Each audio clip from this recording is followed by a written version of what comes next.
কলকাতায় ফের বৃষ্টির পূর্বাভাস। কলকাতায় থাকতে চলেছে মেঘলা আকাশ, তার সঙ্গে হতে পারে বজ্রবিদ্যুৎ সহ মাঝারি বৃষ্টি। আগামী 7 দিন ধরে অমিয় পরিস্থিতি থাকবে শহরে।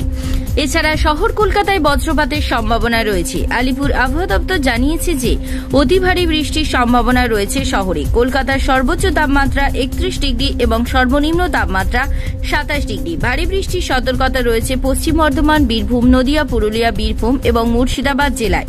এই 6 জেলায় 7 থেকে 11 সেন্টিমিটারের অতি ভারী বৃষ্টির সতর্কতা দিয়েছে আলিপুর আবহাওয়া দপ্তর।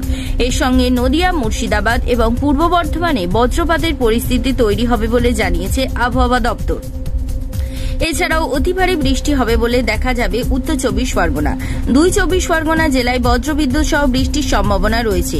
তারই মধ্যে অতি ভারী বৃষ্টির সতর্কতা রয়েছে উত্তর 24 পরগনায়। এই 2 জেলা থেকেই 7 থেকে 11 সেন্টিমিটারের অতি ভারী বৃষ্টির সতর্কতা দিয়েছে আবহাওয়া দপ্তর।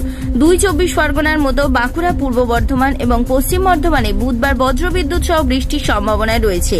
এই 2 জেলায় 7 থেকে 11 সেন্টিমিটার বৃষ্টি হতে পারে বলে জানিয়েছে আলিপুর আবহাওয়া দপ্তর। এছাড়াও এই 2 জেলায় শুক্রবার দিন অতি ভারী বৃষ্টির সতর্কতা দিয়েছে আবহাওয়া দপ্তর। অতি ভারী বৃষ্টির সতর্কতা দেওয়া হয়েছে পশ্চিমবঙ্গের হুগলি জেলায়। এছাড়াও হাওড়া, হুগলি, দক্ষিণ 24 পরগনা, পূর্ব ও পশ্চিম মেদিনীপুর, ঝাড়গ্রাম, পূর্ব বর্ধমানে বজ্রবিদ্যুৎ সহ হালকা বৃষ্টির পূর্বাভাস দিয়েছে আলিপুর আবহাওয়া দপ্তর। ব্যুরো রিপোর্ট, জেলার বার্তা।